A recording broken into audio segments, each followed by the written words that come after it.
ایک شخص امام جعفر صادق علیہ السلام کی بارگاہ میں حاضر ہوتا ہے اور میں کچھ جملے عربی میں کلام امام کے پڑھتا جاؤں گا، کچھ پڑھوں گا، روایت بہت طویل ہے تبرکن، اور اس کی حالت بہت غیر تھی، بہت زیادہ ڈپریشن میں تھا، بہت پریشانی میں تھا، مضطرب تھا۔ امام کچھ خرما تناول فرما رہے تھے۔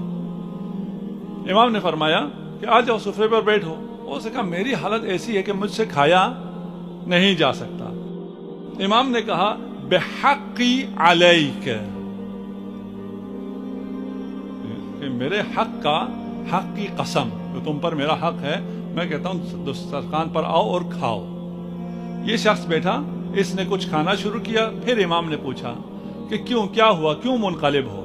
اس نے کہا کہ بازار میں شرطا، یہ پولیس والے جو خلیفہ کے سپاہی ہیں، وہ ایک خاتون کو پکڑ کر مارتے ہوئے لے جا رہے تھے، اور وہ خاتون چیخ رہی تھی کہ اللہ اور رسول کا واسطہ کوئی مجھے بچا لے، لیکن کسی نے اسے نہیں بچایا۔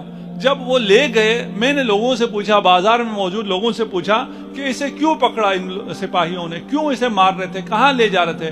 کہا اسے ٹھوکر لگی، جب ٹھوکر لگ کے بازار میں یہ گری، قالت لعن اللہ ظالمیک یا فاطمہ، اس کا قصور اتنا تھا، یہ ٹھوکر لگ کے گری تو اس نے کہا فاطمہ آپ کے اوپر ظلم کرنے والوں پر خدا کی لعنت ہو۔ کون ہوگا جو کلمہ گو ہو اور یہ کہے کہ دختر رسول پر ظلم کرنے والوں پہ لعنت نہ ہو؟ جب یہ بات امام نے سنی، قطع الاکل، امام نے بھی کھانے سے ہاتھ روک دیا، وَلَمْ يَزَلْ يَبْكِي، اور گریہ کرنا شروع کیا۔ آپ کا رومال بھی بھیگ گیا، آپ کے محاسن شریف بھی بھیگ گئے، آپ کا سینہ بھی آنسوؤں سے تر ہو گیا۔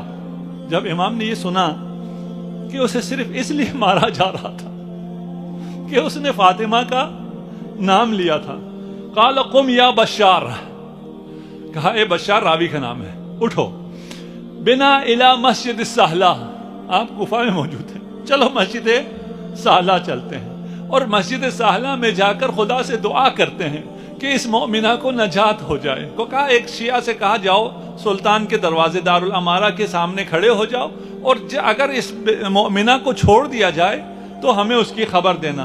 امام جعفر صادق علیہ السلام نے اپنا ہاتھ آسمان کی طرف اٹھایا، اور بہت لمبی دعا ہے، میں وہ دعا حذف کرتا ہوں۔ اس کے آخر میں ان تصلی علی محمد و آل محمد ان تعجل خلاص هذه المرأة، اس خاتون کو جلد از جلد رہائی عنایت فرما۔ ثم خر ساجدا، پھر سجدے میں گر گئے۔ راوی کہتا ہے پھر کیا ارشاد فرما رہے تھے، میں اس دعا کو نہیں سن سکا۔ امام گریہ کرتے رہے، دعا کرتے رہے۔ ثم رفع رأسه، پھر اپنا سر اٹھایا، فقال قم فقد اطلقت المرأة، کہا اٹھو چلو چلتے ہیں، خاتون کو چھوڑ دیا گیا ہے۔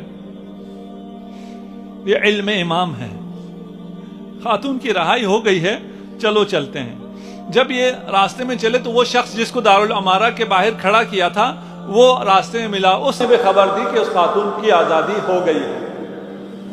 پوچھا کہ کیسے آزاد کیا؟ کہا اس خاتون کو جب پکڑ کر امیر کے سامنے، خلیفہ کے سامنے حاضر کیا گیا، اس سے پوچھا کیا ہوا؟ خاتون نے بتایا میں ٹھوکر کھا کے گری تو میں نے فاطمہ الزہرا کے ظالموں پر لعنت کی، انہوں نے مجھے پکڑ لیا۔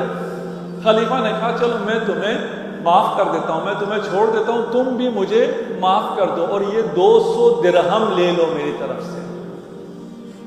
تو اس خاتون نے کہا میں دشمن زہرا سے کوئی انعام نہیں لیتا۔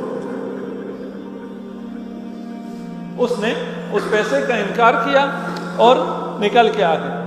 امام نے پوچھا، امام جعفر صادق نے پوچھا اسے 200 درہم کی پیشکش ہوئی، اس نے منع کیا؟ راوی نے کہا نعم وہی واللہ محتاجۃ الیہا، اسے بہت ضرورت تھی پیسوں کی، وہ بہت غریب ہے، بہت فقیر ہے، لیکن جب خلیفہ نے اس کو پیسے دیے تو اس نے انکار کر دیا، اس نے نہیں لیا۔ امام نے کہا کہ یہ 7 دینار لو اور اس دینار کو لے جا کے اس خاتون تک پہنچاؤ، اور اس تک میرا سلام بھی پہنچانا۔ یہ اصحاب گئے ہیں اس خاتون کے پاس، اس کے پاس جا کے کہا کہ ہم جعفر ابن صادق کی طرف سے، جعفر ابن محمد صادق کی طرف سے آئے ہیں، اور اقرأ السلام،